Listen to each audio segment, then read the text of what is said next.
update on Joe Kraus, our top scorer scoring. The Jags baseball squad tried to come back from the rally. They scored 4 runs in the 7th, but Lockport held on for the 7-6 victory. Mike O'Connor and Victor Wilson combined for 4 for 6 at the plate. They're back at Ramsey Field today against Newport, starting at 4:45. Meanwhile, TWA playoffs, the Raptors took a 3-2 edge over the Heat with their 99-91 victory. The Warriors are moving on to the Western Conference Finals. They'll take on the winner of the Spurs Thunder series, which could end tonight. Also, in the Stanley Cup playoffs, the Blues are moving on to the Western Conference Finals with their 6-1 Game 7 win over the Stars. They will take on the Sharks and Predators. Game 7 of that series is tonight at 9 p.m. Also, from the world of baseball, the Nationals won over the Tigers 3-2. Max Scherzer had 20 strikeouts on the night, tying the MLB record. Well, our guest this morning has been here at NTHS for more than 30 years, and he made the trip all the way down to the Science Wing enjoyable during that time. He started up the men's volleyball squad back in 1987, won 4 NFL titles, most notably 3 in a 5-year span from 1989 to 1993. He also won the 1991 Empire State Games gold medal with the men's classic volleyball team. Please welcome everybody to the show, Mr. Gary Lachut. Mr. Lachut, welcome to the show. Hello, Joe. Thank you for joining us this morning. Wouldn't have missed it. So, what made you decide to become a teacher, first of all? Well, first of all, I haven't been coming down to the science wing way down there for 30 years. It's only been 22. It just seems like 30 years. But why did I want to be a teacher? I've had some great role models in my youth, my parents being 2, and primarily my 8th grade science teacher, if you can believe that, really kind of sparked my interest in science and teaching, and the rest is, as they say, history. Yeah.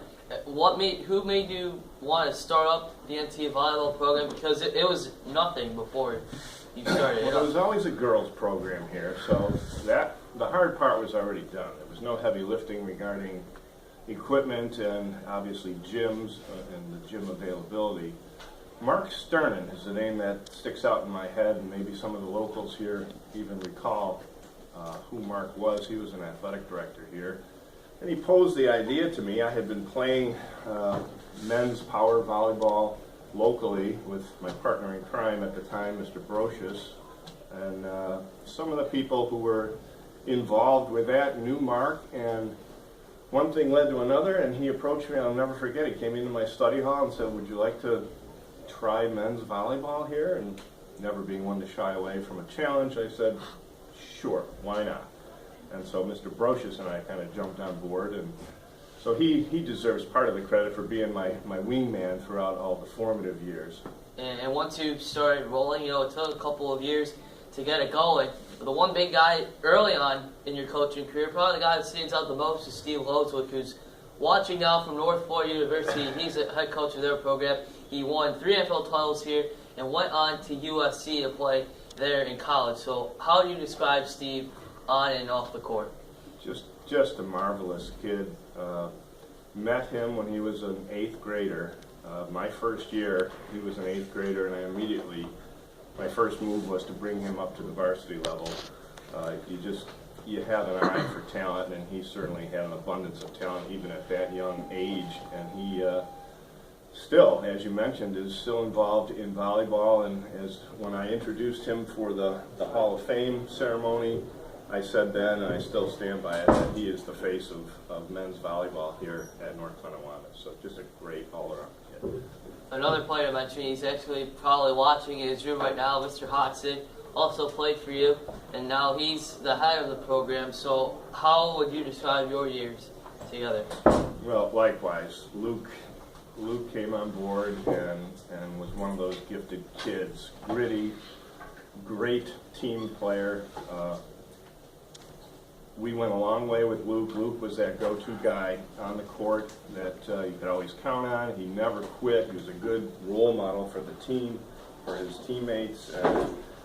As he came back into the fold, the position opened as Mr. Brocious went on to the girls' volleyball championship years. Right. And so Luke and I formed a relationship there as not only coach and player, but then 2 coaches. And now he is truly in my footsteps. Actually, he's in my old room. I think he's stalking. No, Luke's a great guy. He's done very well.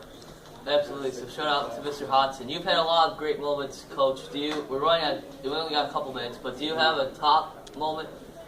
My top moment probably was that Empire State game experience. That people forget, that used to be a big deal in New York State. It was the New York State version of the Olympics, and dealing with that elite caliber of player and athlete in that venue was just a thrill that I'll never forget.